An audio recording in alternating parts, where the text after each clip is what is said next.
അസ്സലാമു അലൈക്കും വറഹ്മത്തുള്ളാഹി വബറകാത്ത്.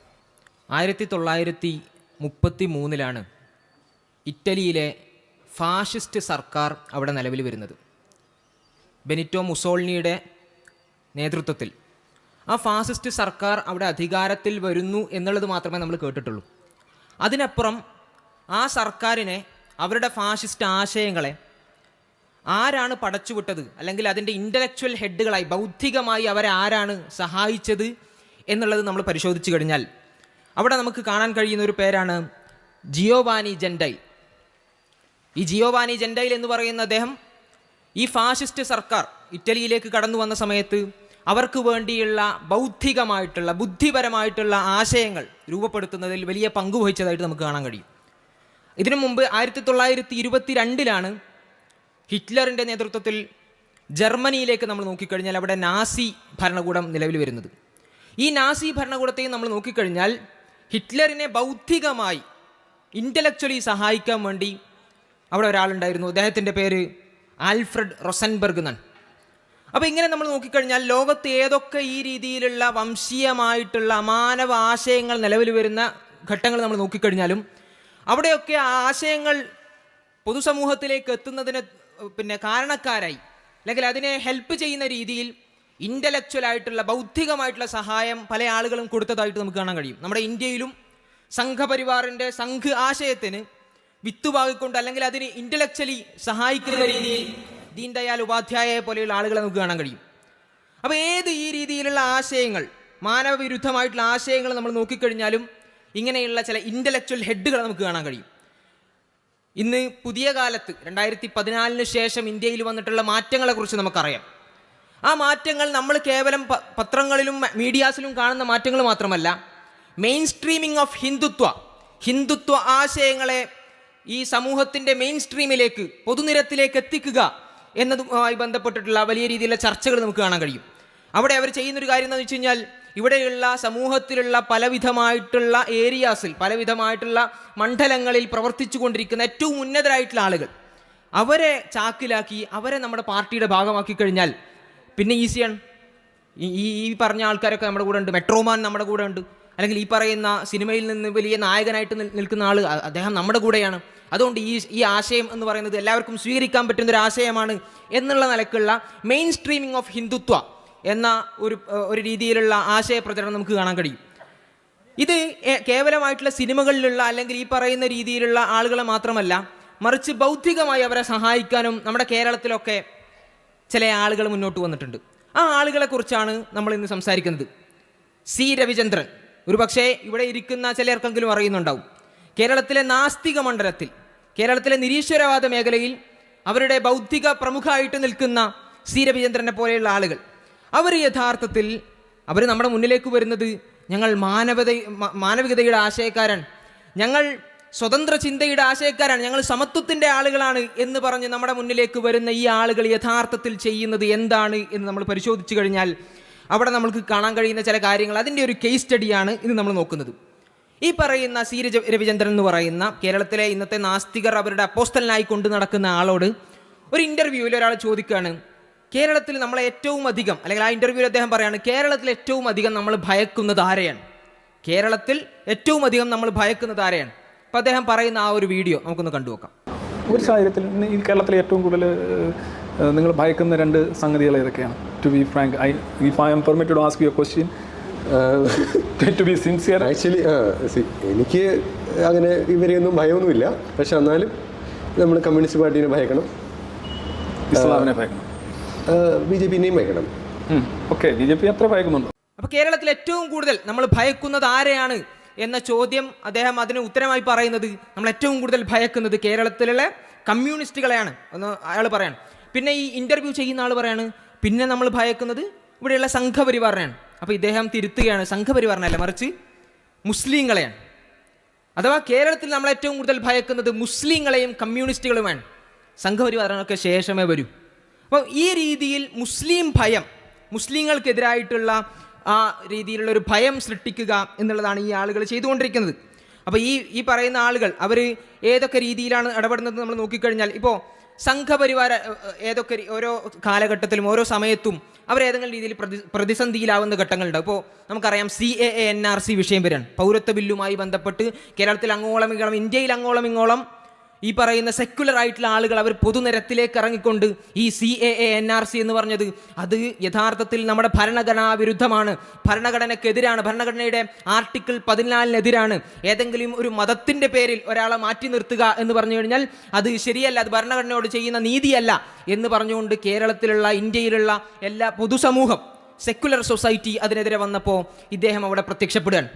അപ്പോൾ സംഘപരിവാർ ഒരു രീതിയിൽ പിന്നെ പ്രതിരോധത്തിലാകുന്ന സമയത്ത് ഈ പറയുന്ന ആള് പ്രത്യക്ഷപ്പെടാൻ. എന്നിട്ട് അദ്ദേഹം പറയുന്ന ഒരു കാര്യം നിങ്ങളൊന്ന് കേട്ടു നോക്കൂ. കുറച്ചുകൂടെ വരാനുണ്ട്. ഈ ഭരണഘടനയുടെ ആർട്ടിക്കിൾ 14-ന്റെ ലംഘനം ഇതാവില്ല എന്ന് ഞാൻ പറയാനൊരു പ്രധാന കാര്യം, കളക്ടിവിസം എന്നുള്ള ആശയം ആർട്ടിക്കിൾ 14 അംഗീകരിക്കുന്നുണ്ട്. അങ്ങനെ വരുമ്പോൾ മുസ്ലിം രാജ്യങ്ങളിലെ മുസ്ലിം പൗരന്മാര് പീഡനം നേരിടാൻ സാധ്യതയില്ല. അതൊരു വളരെ നോർമലായിട്ടുള്ള ഒരു ചിന്തയാണ്. ഒരു നമ്പൂതിരിക്ക് ദരിദ്രനോ പിന്നോക്കം ആവാൻ കഴിയില്ല എന്ന് പറയുന്നത് പോലെ ഉള്ളൂ. അതിനേക്കാൾ കൂടുതൽ റാഷണൽ ആർഗ്യുമെന്റ് ആണ് മറ്റേത്. സോ അദ്ദേഹം പറയുന്നൊരു കാര്യം എന്താണെന്ന് ചോദിച്ചു കഴിഞ്ഞാൽ അത് നമ്മളങ്ങനെ കാണേണ്ട ആവശ്യമില്ല. അത് ഇന്ത്യയിലുള്ള പുറത്തുള്ള പാകിസ്ഥാൻ, അഫ്ഗാനിസ്ഥാൻ, ബംഗ്ലാദേശ് പോലെയുള്ള രാജ്യങ്ങൾ, അവിടെ മുസ്ലിം ഭൂരിപക്ഷമാണല്ലോ. അതുകൊണ്ട് അവിടെയുള്ള മുസ്ലിങ്ങൾക്ക് അവിടെ പീഡനങ്ങളൊന്നും അനുഭവിക്കേണ്ടി വരുന്നില്ല. അതുകൊണ്ട് നമ്മൾ എന്ത് ചെയ്യേണ്ട, അവരെങ്ങോട്ട് കൊണ്ടുവരേണ്ട ആവശ്യമില്ല. എന്താണോ സംഘപരിവാറിന് വേണ്ടത് അത് ഇദ്ദേഹത്തിൻ്റെ മൈക്കിലൂടെ, ഇദ്ദേഹത്തിൻ്റെ വാചകങ്ങളിലൂടെ ഇദ്ദേഹം പറഞ്ഞു വെക്കുകയാണ്. ഒന്ന് ആലോചിച്ച് നോക്കുക. സംഘപരിവാർ പ്രതിരോധത്തിലാകുന്ന സമയത്ത് അവിടെ ആരാണ് പ്രത്യക്ഷപ്പെടുന്നത്? നാസ്തികരാണ്, യുക്തിവാദികളാണ് ഞങ്ങൾ എന്ന് പറഞ്ഞ് നമ്മുടെ മുന്നിലേക്ക് വരുന്ന ആളുകൾ സംഘപരിവാറിന് വേണ്ടി വിടുപണി ചെയ്യാണ്. ഇനി അതിനുശേഷം CAA കഴിഞ്ഞ് NRC വിഷയം വരാൻ. അവിടെ ഈ പറയുന്ന രീതിയിലുള്ള ഒരു പൗരത്വ പട്ടിക അത് കൊണ്ടുവരും. ആ പൗരത്വ പട്ടിക കൊണ്ടുവന്നു കഴിഞ്ഞാൽ ഇവിടെയുള്ള ആ പൗരത്വ പട്ടികക്ക് പുറത്തുള്ള ആളുകൾ അവർക്ക് എന്ത് ചെയ്യും, അവരെ കോൺസെൻട്രേഷൻ ക്യാമ്പുകളിലേക്കാക്കും എന്ന് പറഞ്ഞുകൊണ്ട് ആ രീതിയിലാണ് NRC കടന്നു വരുന്നത്. അപ്പം അവിടെ പിന്നെ സംഘപരിവാർ വീണ്ടും എന്ത് ചെയ്യാണ്, അവരൊന്ന് പ്രതിരോധത്തിലാവുകയാണ്. ഒരു ഈ പറയുന്ന പൗരത്വ പട്ടികയിൽ ഇല്ലാത്ത ആളുകൾ അവരൊരു തടങ്കൽ പാളയത്തിലേക്ക് കൊണ്ടുപോകുമെന്ന് പറഞ്ഞ് ഇവിടെയുള്ള സെക്യുലർ സൊസൈറ്റി സംഘപരിവാറിനെ ചോദ്യം ചെയ്യുന്ന സമയത്ത് ഇദ്ദേഹം വീണ്ടും പ്രത്യക്ഷപ്പെടാൻ, ഇദ്ദേഹത്തിൻ്റെ ന്യായീകരണങ്ങളുമായി ഇദ്ദേഹം വീണ്ടും പ്രത്യക്ഷപ്പെടാൻ. അവിടെ അദ്ദേഹം പറയുന്ന ന്യായീകരണം നമുക്കൊന്ന് കേട്ടു നോക്കാം. ഈ ഡിറ്റൻഷൻ സെന്റർ എന്ന് പറയുമ്പോൾ നമ്മൾ അത്ര അപ്സെറ്റ് ആവേണ്ട കാര്യമൊന്നുമില്ല. എന്താ ഡിറ്റൻഷൻ സെന്റർ എന്ന് പറഞ്ഞാൽ? ജയിലല്ല യഥാർത്ഥത്തിൽ അത്. അതായത് ഒരു ഇല്ലീഗൽ മൈഗ്രന്റ് വന്നു കഴിഞ്ഞാൽ അയാളെ ഡീറ്റെയിൻ ആൻഡ് ഡീപോർട്ട് എന്നുള്ളത് ഒരു താവളത്തിൽ പാർപ്പിക്കുക. അവിടെ വൈദ്യുതി വേണം, ആഹാരം വേണം, മെഡിസിൻ വേണം, എല്ലാ സാധനവും വേണം. എല്ലാം ഗവൺമെന്റ് അതിനുള്ള അവസ്ഥകൾ ഉണ്ടാക്കണം. പക്ഷെ അവരുടെ സ്വാതന്ത്ര്യം പരിമിതമായിരിക്കും. ലോകത്തെല്ലാ രാജ്യത്തും ഡിറ്റൻഷൻ സെന്റേഴ്സ് ഉണ്ട്. അമേരിക്കയിലൊക്കെ ഒരുപാടുണ്ട്, 100 കണക്കിനുണ്ട് അമേരിക്കയിൽ. ഇതൊക്കെ എന്തോ ഗ്യാസ് ചേമ്പർ പോലെ എന്തോ സാധനങ്ങളാണ് പുകയറ്റി. അങ്ങനെയല്ല. അവരുടെ കാര്യങ്ങൾ നോക്കാനായിട്ടുള്ള അവസ്ഥയാണ്. അവരുടെ സ്വാതന്ത്ര്യം മാത്രമാണ് പരിമിതപ്പെടുത്തുന്നത്. തടങ്കൽ പാളയങ്ങൾ ഈ സംസ്ഥാനത്ത് ഉണ്ടാവില്ല. എന്ത് പറച്ചിലാണ്? അപ്പം അവിടെ അദ്ദേഹം പറയുന്നത് ഈ തടങ്കൽ പാളയം എന്ന് പറഞ്ഞാൽ അത് നിങ്ങൾ വിചാരിക്കുന്ന പോലെ ഒന്നുമല്ല. തടങ്കൽ പാളയം എന്ന് പറഞ്ഞാൽ എന്തൊരു സുന്ദരമാണ്. അവിടെ നമുക്ക് ഫ്രീ ആയിട്ട് ഫുഡ് കിട്ടും, അതുപോലെ തന്നെ ഫ്രീ ആയിട്ട് ഷെൽട്ടർ കിട്ടും, അതുപോലെ തന്നെ നമുക്ക് വിദ്യാഭ്യാസം കിട്ടും. അതുകൊണ്ട് തടങ്കൽ പാളയം എന്ന് പറഞ്ഞ് നമ്മൾ പേടിക്കേണ്ട ആവശ്യമൊന്നുമില്ല. ഏത് പൗരത്വ പട്ടികയിൽ നിന്ന് ചില ആളുകളെ ഒഴിവാക്കി അവർ പുറത്തായി കഴിഞ്ഞാൽ ആ ആളുകളെ ഒരു കോൺസെൻട്രേഷൻ ക്യാമ്പിലിടും എന്ന് പറഞ്ഞപ്പോൾ ആ കോൺസെൻട്രേഷൻ ക്യാമ്പ് എന്തൊരു സുന്ദരമാണ് എന്ന് പറഞ്ഞിട്ട് വരുന്നത് ആരാണ്? കേരളത്തിലെ നിരീശ്വരവാദ നേതാവ് എന്നറിയപ്പെടുന്ന C. രവിചന്ദ്രൻ. അപ്പം അവിടെയും സംഘപരിവാറിന് വേണ്ടി വിടുപണി ചെയ്യുന്ന ഈ പറയുന്ന നവനാസ്തികരെയാണ് നമുക്ക് കാണാൻ സാധിക്കുന്നത്. ഇനി അടുത്തൊരു വിഷയം, കേരളീയ പൊതുസമൂഹത്തിലേക്ക് നമ്മൾ നോക്കിക്കഴിഞ്ഞാൽ അടുത്ത ഇന്ത്യയിൽ തന്നെ മുസ്ലിങ്ങൾക്ക് നേരെ സംഘപരിവാർ കൊണ്ടുവരുന്ന അടുത്തൊരു വിഷയം എന്താണ്? UCC അല്ലെ, യൂണിഫോം സിവിൽ കോഡ് എന്ന് പറയുന്ന അടുത്തൊരു ആശയം അവർ മുന്നോട്ട് വെക്കുകയാണ്. യൂണിഫോം സിവിൽ കോഡ് എന്ന് പറഞ്ഞു കഴിഞ്ഞാൽ അത് യഥാർത്ഥത്തിൽ അവിടെ ആ സമയത്ത് ബാക്കിയുള്ള പ്രതിപക്ഷ നേതാക്കളും അതുപോലെ തന്നെ പ്രതിപക്ഷ പാർട്ടികളും ഇവിടെയുള്ള സെക്യുലർ സൊസൈറ്റിയൊക്കെ അതിനെ എതിർക്കാൻ. എന്താണ് ഈ യൂണിഫോം സിവിൽ കോഡ് കൊണ്ടുവന്നു കഴിഞ്ഞാൽ അത് ഇന്ത്യയിലുള്ള ഡൈവേഴ്സിറ്റി, ഇന്ത്യയിൽ പല ജാതി, പല വർണ്ണത്തിലുള്ള, പല പിന്നെ ജാതിയുള്ള ആൾക്കാർ ഇവിടെ ജീവിക്കുന്നുണ്ട്, പല മതത്തിലുള്ള ആളുകൾ ഇവിടെ ജീവിക്കുന്നുണ്ട്. പല മതത്തിലുള്ള ആളുകൾക്ക് അവരുടേതായിട്ടുള്ള കസ്റ്റംസ് ഉണ്ട്, അവരുടേതായിട്ടുള്ള കൾച്ചർ ഉണ്ട്. അതിനെ മാറ്റി ആ ഒരു ഡൈവേഴ്സിറ്റി ഒഴിവാക്കുകയാണ് ഇവിടെ ഈ പറയുന്ന യൂണിഫോം സിവിൽ കോഡ് വന്നാൽ സംഭവിക്കുക എന്നിവിടെയുള്ള സെക്യുലർ സൊസൈറ്റി മുന്നോട്ട് വെക്കുകയാണ്. മാത്രമല്ല മതം അത് ആചരിക്കാൻ ഭരണഘടന ഓരോ പൗരനും അവകാശം നൽകിയിട്ടുണ്ട്. അപ്പോൾ ആ മതത്തിൽ കൈകടത്തുന്നതോടുകൂടി ആ മതത്തിൻ്റെ കോഡുകളിൽ കൈകടത്തുന്നതോടുകൂടി അവിടെ സംഭവിക്കുന്നത് ഈ പറയുന്ന ഭരണഘടനക്കെതിരായിട്ടുള്ള ഒരു കാര്യമാണ് എന്ന് ഇവിടെയുള്ള സെക്യുലർ സൊസൈറ്റി മുന്നോട്ട് വന്നപ്പോൾ അവർ പറഞ്ഞ സമയത്ത് അവിടെയും നമ്മുടെ അണ്ണൻ പ്രത്യക്ഷപ്പെടാൻ, അവിടെയും നമ്മുടെ സി രവിചന്ദ്രനെ പോലെയുള്ള ആളുകൾ അവിടെ പ്രത്യക്ഷപ്പെട്ട് അവിടെ അദ്ദേഹത്തിൻ്റെ ന്യായീകരണം കൊണ്ടുവരാണ്. നമുക്ക് ആ ന്യായീകരണം ഒന്ന് കേട്ടു നോക്കാം. ഈ വ്യത്യസ്ത നിയമങ്ങൾ യഥാർത്ഥത്തിൽ ഇന്ന് നമ്മൾ ഉയർത്തി കാണിക്കുന്ന പൊതുവായിട്ടുള്ള മനുഷ്യാവകാശങ്ങളും പൊതുനീതിയും പൊതുധാർമ്മികതയും അതുമായിട്ട് യോജിച്ചു പോകുന്ന അല്ലെന്നുണ്ടെങ്കിൽ you have to raise objection. It's a real revolution, a tougher job. ഇവരെ കൂടുതൽ ഹർട്ട് ചെയ്യുന്ന ഇതാണ് വിശ്വാസികളെ. അവർക്ക് ഹർട്ടാണല്ലോ, അവർക്ക് എപ്പോഴും വ്രണപ്പെടാനായിട്ട് ഇങ്ങനെ കാത്തിരിക്കുന്ന ആളുകളാണ്. അത് ആളുകളെ പേടിപ്പിക്കാനായിട്ട് തൽപര കക്ഷികൾ പറഞ്ഞുണ്ടാക്കുന്ന കാര്യമാണ്. അപ്പോൾ അദ്ദേഹത്തിൻ്റെ ന്യായീകരണം UCC നമ്മളങ്ങനെ ഭയക്കേണ്ട കാര്യമൊന്നുമല്ല. UCC നമ്മളങ്ങനെ ഭയക്കേണ്ട കാര്യമൊന്നുമില്ല. അത് ഈ പറയുന്ന പോലെ നമ്മളുടെ ഈ പൊതുസമൂഹത്തിൽ നമ്മൾ പറയുന്ന ചില കോഡുകളുണ്ട്, അതിന് വിരുദ്ധമായിട്ട് ഏതെങ്കിലും മതത്തിൽ എന്തെങ്കിലും രീതിയിലുണ്ടെങ്കിൽ അതിനെയൊക്കെ നമ്മൾ എതിർക്കപ്പെടേണ്ടതല്ലേ, അതിനെയൊക്കെ നമ്മൾ എതിർക്കേണ്ടതല്ലേ. നമുക്കെല്ലാവർക്കും അറിയുന്നൊരു കാര്യമുണ്ട്, ഈ UCC കൊണ്ടുവരുന്നത് ആരാണ് എന്നുള്ളത്. ആ UCC എന്താണ് എന്നതുപോലെ തന്നെ പ്രധാനമാണ്, യൂണിഫോം സിവിൽ കോഡ് എന്താണ് എന്നതുപോലെ തന്നെ പ്രധാനമാണ് അത് ആരാണ് കൊണ്ടുവരുന്നത് എന്നുള്ളത്. ആ കൊണ്ടുവരുന്ന ആളുകളുടെ ലക്ഷ്യം അത് ഇവിടെയുള്ള മുസ്ലിം വിരുദ്ധ വോട്ട് ബാങ്കിൻ്റെ വോട്ട് അവരെ പ്രീണിപ്പിക്കുക എന്നുള്ളതാണ് ഇവിടെയുള്ള ചോറ് എന്ന് എല്ലാവർക്കും അറിയുന്ന കാര്യമാണ്. എന്നാൽ അതിനെയും ന്യായീകരിച്ചുകൊണ്ട് നമ്മുടെ ന്യായീകരണ തിലകം നേടിക്കൊണ്ട് ഇവിടെ ഈ പറയുന്ന നവനാസ്തികരായിട്ടുള്ള ആളുകൾ രംഗത്ത് വരികയാണ്. അവിടെയും സംഘപരിവാറിന് വേണ്ടി വിടുപണി ചെയ്യുന്ന നവനാസ്തികരെയാണ് നമുക്ക് കാണാൻ സാധിക്കുന്നത്. അടുത്തൊരു വിഷയം പൊതുസമൂഹത്തിൽ വലിയ രീതിയിൽ ചർച്ചയാകുന്നു. കർണാടകയിൽ അവിടെ ഹിജാബ് നിരോധിക്കുകയാണ്. അവിടെ വിദ്യാലയങ്ങളിലേക്ക് കുട്ടികൾക്ക് ഹിജാബ് ഇട്ടുകൊണ്ട് നിങ്ങൾ കടന്നു വരണ്ട എന്ന് പറയുന്നൊരു വിഷയം മുസ്ലിം ജനതയ്ക്ക് നേരെ കടന്നു വന്ന സമയത്ത് അപ്പോൾ സെക്യുലർ സൊസൈറ്റി ഒരല്പം മാന്യതയുള്ള ഇവിടെയുള്ള ലെഫ്റ്റ് ലിബറൽസ് അടക്കമുള്ള ആളുകൾ അവർ മുന്നോട്ട് വന്ന് പറയുന്നത് ഹിജാബ് എന്നുള്ളത്, തട്ടം എന്നുള്ളത് അത് അവരുടെ ചോയ്സ് അല്ലേ, അത് മുസ്ലിങ്ങൾ അങ്ങനെയാണെങ്കിൽ അങ്ങനെ അവർ ചെയ്തോട്ടെ, അത് അവരുടെ ചോയ്സ് അല്ലേ എന്നിവിടെയുള്ള ഇസ്ലാമിനെ എതിർക്കുന്നവരായിട്ടുള്ള ലെഫ്റ്റ് ലിബറൽ ആയിട്ടുള്ള ആളുകൾ പോലും പറയുന്ന സമയത്ത് അവിടെയും നമ്മുടെ അണ്ണൻ അവിടെ പ്രത്യക്ഷപ്പെടാൻ പറയുന്നുണ്ട്. ഈ തട്ടം എന്ന് പറയുന്നത് ചോയ്സ് ആണ്, വ്യക്തിയുടെ ഒരു ചോയ്സ് ആണ്. മത ചിഹ്നം എന്ന നിലയിൽ മറ്റുള്ളവരിൽ നിന്ന് ഒരു വ്യതിരിക്തമായ ഐഡന്റിറ്റി ഉണ്ടാക്കാനായിട്ട് മത ചിഹ്നം എന്ന നിലയിൽ തട്ടം ധരിക്കുന്നത് യഥാർത്ഥത്തിൽ ചോയ്സ് ആണോ എന്ന് ചോദിച്ചു കഴിഞ്ഞാൽ അല്ല, അത് ചോയ്സ് അല്ല. കാരണം അതൊരു മത അടയാളമാണ്, മത ചോയ്സ് അല്ല. അതാണ് രസം. പിന്നെ മത അടയാളത്തിന്റെ കാര്യം പ്രത്യേകിച്ച് പറയേണ്ട കാര്യമില്ല. അതൊരു ഇമ്പോസിഷൻ ആണ്, അല്ല അതൊരു കോമ്പോസിഷൻ അല്ല, ഒരു രചനാത്മകമായി വ്യക്തി സ്വയം ചെയ്യുന്ന ഒരു കാര്യമല്ല മതം.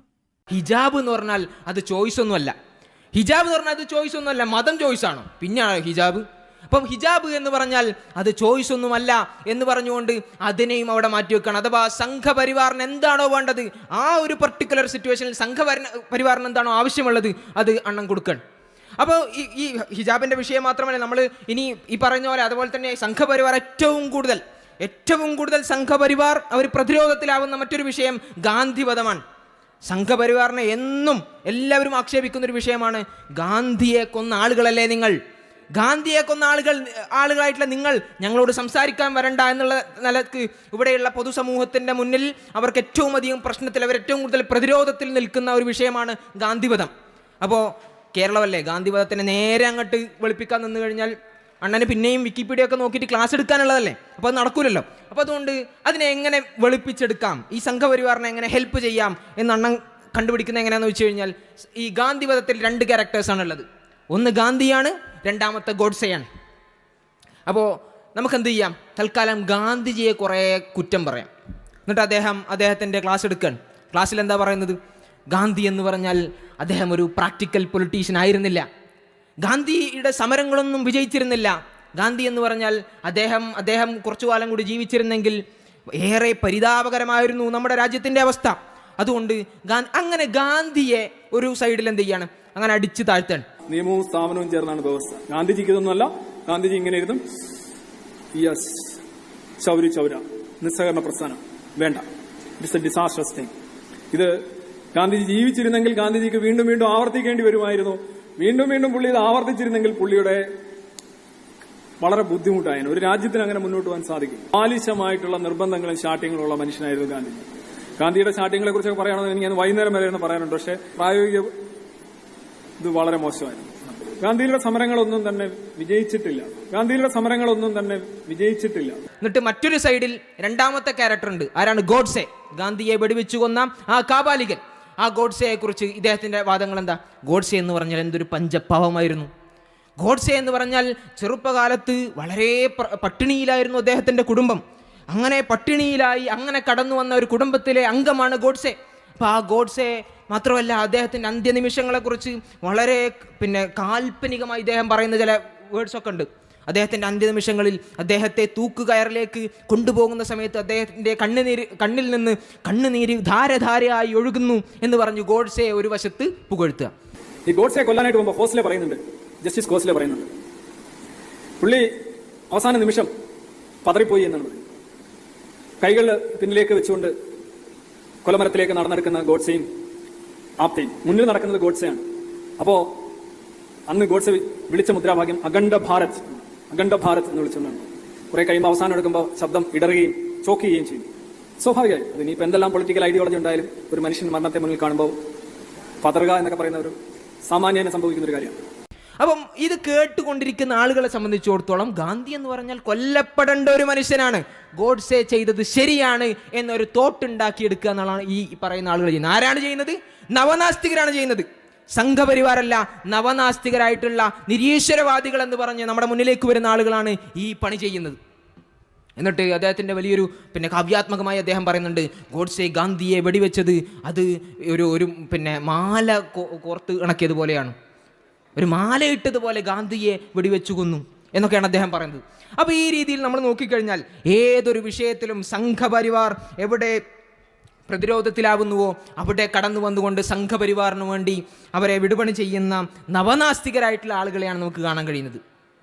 ഇത് യഥാർത്ഥത്തിൽ ഞാൻ നേരത്തെ പറഞ്ഞതുപോലെ തന്നെ ഹിറ്റ്ലറിൻ്റെ കാലത്ത്, അതുപോലെ തന്നെ മുസോളിനിയുടെ കാലത്ത് അവിടെ അവരെ സഹായിക്കാൻ ഇൻ്റലക്ച്വൽ ഹെഡുകളായിക്കൊണ്ട് പല ആളുകളും ഉണ്ടായിരുന്നത് പോലെ പുതിയ കാലഘട്ടത്തിലെ ദീൻദയാൽ ഉപാധ്യായായി മാറിക്കൊണ്ട് നമ്മുടെ ഇവിടെയുള്ള നവനാസ്തികരായിട്ടുള്ള സി രവീന്ദ്രനെ പോലെയുള്ള ആളുകൾ മാറുന്നതാണ് നമുക്ക് കാണാൻ കഴിയുന്നത്.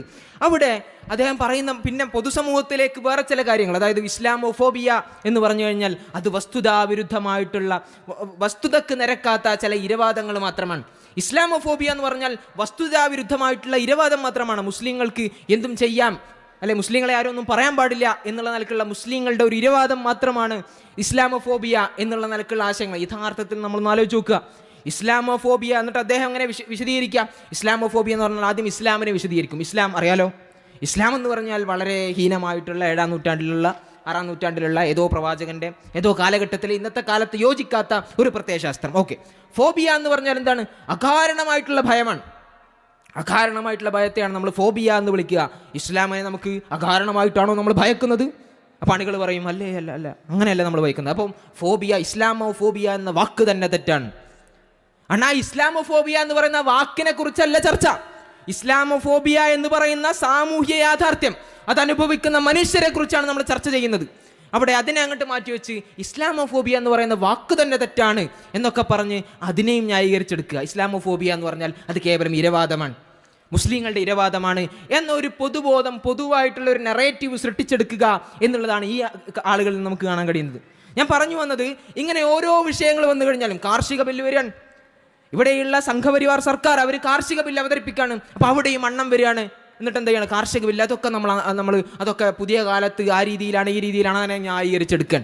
പിന്നെ മണിപ്പൂർ പ്രശ്നം വരികയാണ്. മണിപ്പൂർ അവിടെയുള്ള ക്രൈസ്തവരായിട്ടുള്ള സഹോദരങ്ങൾ അവിടെ ആക്രമിക്കപ്പെടുന്ന സമയത്ത് സംഘപരിവാറിനാകെ പറയാനുണ്ടായിരുന്ന ഒരു കാര്യം അത് കുക്കികളും മെയ്തികളും തമ്മിലുള്ള പ്രശ്നമാണെന്നാണ്. അണ്ണം വന്ന ലൈവിൽ പറയാണ് അത് കുക്കികളും മെയ്തികളും തമ്മിലുള്ള പ്രശ്നമാണ്, അതിനപ്പുറം മറ്റൊന്നുമില്ല.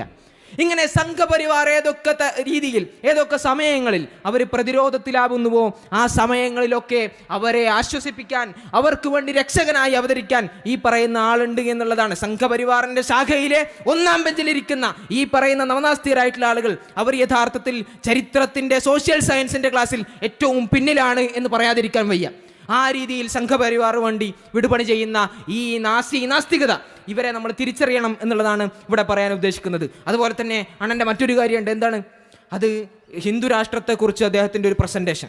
ഈ നവനാസ്തികരായിട്ടുള്ള, ഓർക്കണം ആരാണ് ഈ പറയുന്നത്? ഞാൻ ഈ പറയുന്നതൊക്കെ നിങ്ങൾ കേൾക്കുമ്പോൾ വിചാരിക്കും ഇത് സംഘപരിവാറിൻ്റെ ഏതോ ഇൻ്റലക്ച്വൽ ആയിട്ടുള്ള ആരോ പറയുന്നതാണ്. അല്ല, ഇവിടെ യുക്തിവാദികൾ എന്ന് പറഞ്ഞ് നമ്മുടെ മുന്നിൽ വരുന്ന ആളുകൾ, അവരുടെ ഒരു പ്രസൻറ്റേഷനാണ് ഇവിടെയുള്ള ഹിന്ദു രാഷ്ട്രത്തെക്കുറിച്ച് MS ഗോൾവാൾക്കർ എന്താണ് പറഞ്ഞത്? RSSന്റെ സൈദ്ധാന്തികനായിട്ടുള്ള ഗോൾവാൾക്കർ എന്താണ് പറഞ്ഞത്?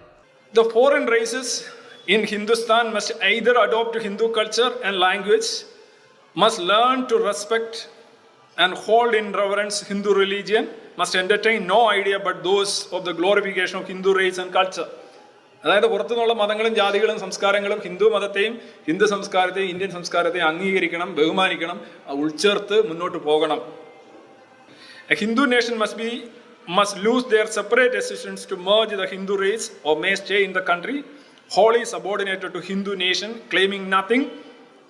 അതാണ്, നിങ്ങളെല്ലാം ഹിന്ദു രാജ്യത്തോട് കൂടിച്ചേർന്ന് വരണം. Then the condition is claiming nothing. ഒരു അവകാശവാദവും പാടില്ല. Deserving no privilege. ഒരു പ്രത്യേക പദവികൾ. പ്രിവിലേജിന് അങ്ങനെയാണ് അർത്ഥം. പ്രിവിലേജ് എന്നുള്ള വാക്ക് വല്ലതും തെറ്റിദ്ധരിക്കുന്നു. പ്രിവിലേജ് എന്ന് പറഞ്ഞു കഴിഞ്ഞാൽ നോർമൽ അല്ലാത്ത ഒരു അല്പം കൂടുതൽ എന്നുള്ളതാണ് പ്രിവിലേജ്. അതായത് ഇവിടെ ഒരു 10 പേര് വന്നിരിക്കുമ്പോൾ എല്ലാവർക്കും ചെയർ ഇട്ട് കൊടുത്തിട്ട് വേറെ ആൾക്കൊരു സ്പെഷ്യൽ ചെയർ ഇട്ട് കൊടുത്തു കഴിഞ്ഞാൽ അതിനെ നമ്മൾ പ്രിവിലേജ് എന്ന് പറയും. മറ്റേത് റൈറ്റ് ആണ്. എല്ലാവർക്കും ചെയർ കിട്ടുക എന്നുള്ള റൈറ്റ് ആണ്. ഒരു അല്പം എക്സ്ട്രാ കിട്ടുന്ന സാധനത്തിനാണ് നമ്മൾ പ്രിവിലേജ് എന്ന് പറയുന്നത്. അപ്പോൾ പുള്ളി പറഞ്ഞെന്താണ്, നിങ്ങൾ ഈ രാജ്യവുമായിട്ട് ഉൾച്ചേരുമ്പോൾ വിത്തൗട്ട് എനി ക്ലെയിംസ്, ഒരു അവകാശവാദങ്ങളും ആവശ്യങ്ങളും ഒന്നും ഉന്നയിക്കാൻ പാടില്ല. ഡിസേർവിങ് നോ പ്രിവിലേജ്, പ്രത്യേകിച്ച് ഒരു പ്രിവിലേജിൻ്റെ. അപ്പോൾ ആളുകൾ ഇത് വായിച്ചിട്ട് പറയും പ്രിവിലേജേ പാടില്ല. പ്രിവിലേജേ പാടില്ല എന്നല്ല, പ്രിവിലേജ് എന്ന് പറഞ്ഞു കഴിഞ്ഞാൽ റൈറ്റിന്, അബ്നോർമൽ റൈറ്റ്സിനെയാണ് നമ്മൾ പ്രിവിലേജ് എന്ന് പറയുന്നത്. ആർക്കെങ്കിലും സംശയം ഉണ്ടോ ഇതിനകത്ത്? ഈ പദം പലരും ഉന്നയിക്കുന്നത് ഈ പ്രിവിലേജ് ഇല്ല എന്ന് പറയുമ്പോൾ റൈറ്റ്സ് ഇല്ല എന്നുള്ള അർത്ഥമല്ല. എല്ലാവർക്കും റൈറ്റ്സ് ഉണ്ട്. അതാണ് ആ ഒരു പദത്തിന്റെ ഒരു വ്യത്യാസം. I would like to note there.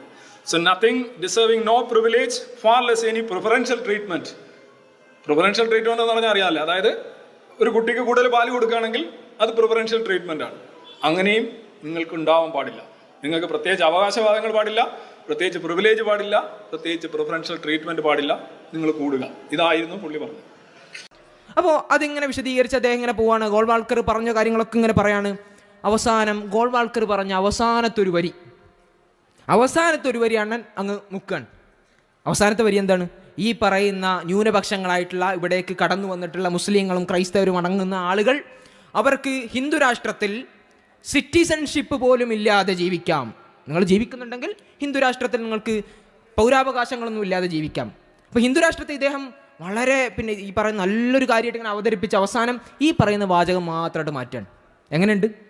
ഇത് ചെയ്യുന്നത് നവനാസ്തികരാണ് എന്നുള്ളതാണ് ഇതിൻ്റെ ഏറ്റവും വലിയ രസം. അപ്പോൾ ഇവിടെയാണ് നവനാസ്തികരായിട്ടുള്ള ആളുകൾ ഈ ചെയ്യുന്ന വിടുപണി. അത് യഥാർത്ഥത്തിൽ അവരുടെ കൂട്ടത്തിലുള്ള ആളുകൾ തന്നെ അത് തിരിച്ചറിഞ്ഞതുകൊണ്ട് തന്നെ അവരുടെ കൂട്ടത്തിലുള്ള ആളുകൾ തന്നെ പലപ്പോഴും ഈ എക്സ് മുസ്ലിങ്ങളായിട്ടുള്ള, അഥവാ എക്സ് മുസ്ലിമായി മാറി പിന്നീട് ഇസ്ലാമിലേക്ക് തിരിച്ചു വന്ന ആളുകൾ, അവർ പറയുന്ന കാര്യങ്ങൾ നമ്മൾ നോക്കിക്കഴിഞ്ഞാൽ തന്നെ അതിൽ കാണാൻ കഴിയുന്ന ഒരു കാര്യമാണ് ഈ പറയുന്ന ഇവരുടെ ഗ്രൂപ്പുകളിൽ, ഇവർ പൊതുസമൂഹത്തിൽ പറഞ്ഞ കാര്യമാണ് ഞാൻ പറഞ്ഞത്. അപ്പോൾ അവരുടെ ഇൻറ്റേർണൽ ചർച്ചകളിൽ എന്തൊക്കെയായിരിക്കും? ആ രീതിയിൽ ഒരു മുസ്ലിം ഹെയ്റ്റ് പ്രൊപ്പഗേറ്റ് ചെയ്യുക എന്നുള്ള നിലക്ക് ഒരു പക്ഷേ ഇവരുടെയൊക്കെ തലതൊട്ടപ്പനായിട്ടുള്ള വേൾഡ് തലത്തിൽ, ലോകതലത്തിൽ ഇവർ ആരാധിക്കുന്ന ഡോക്കിനിസിനെ പോലെയുള്ള ആളുകൾ, അദ്ദേഹമൊക്കെ പറയുന്നത് ഞാനൊരു കൾച്ചറൽ ക്രിസ്ത്യനായി മാറി എന്നാണ്. കൾച്ചറൽ ക്രിസ്ത്യൻ എന്ന് പറഞ്ഞു കഴിഞ്ഞാൽ ക്രൈസ്തവതയെ നമുക്ക് ആ രീതിയിലൊക്കെ അങ്ങോട്ട് പുൽകാം എന്നുള്ള നിലക്ക്. അപ്പം അതേപോലെ ഒരു പക്ഷേ ഒരു കൾച്ചറൽ ഹിന്ദുക്കളായി ഇവിടെയുള്ള നവനാസ്തികരായിട്ടുള്ള നിരീശ്വരവാദികളായിട്ടുള്ള ആളുകൾ മാറുന്ന ഒരവസ്ഥയാണ് നമുക്കിതിൽ നിന്ന് കാണാൻ കഴിയുന്നത്. അതുകൊണ്ട് തന്നെ ഇവരുടെ ഈ രീതിയിൽ ഒരു അരാഷ്ട്രീയത കൊണ്ടുവന്ന് അതിലൂടെ സംഘപരിവാറിന് അവർക്ക് ഗുണമുണ്ടാക്കി കൊടുക്കുക എന്ന കാര്യമാണ് ഇവിടെ ചെയ്യുന്നത്. അതുകൊണ്ടാണ് നമ്മൾ ഈ പറഞ്ഞ ഓരോ വിഷയങ്ങളെടുത്ത് പരിശോധിച്ച് കഴിഞ്ഞാലും, ഹിജാബ് വിഷയമായി കഴിഞ്ഞാലും, CAA വിഷയം, NRC വിഷയം, UCC വിഷയം, അതേപോലെ തന്നെ ഈ പറഞ്ഞ ഗാന്ധിവധവുമായി ബന്ധപ്പെട്ട് ഏത് ചർച്ച വന്നു കഴിഞ്ഞാലും അവിടെ ഈ ആളുകളെ സഹായിക്കാൻ വേണ്ടി ഈ പറയുന്ന നവനാസ്തികരായിട്ടുള്ള ആളുകൾ രംഗത്ത് വരുന്നു എന്നുള്ളതാണ് ആ വിഷയത്തിൽ നമുക്ക് കാണാൻ സാധിക്കുന്നത്. ഇൻഷാ അല്ലാഹ്. അസ്സലാമു അലൈക്കും വറഹ്മത്തുള്ളാഹി വബറകാതുഹു.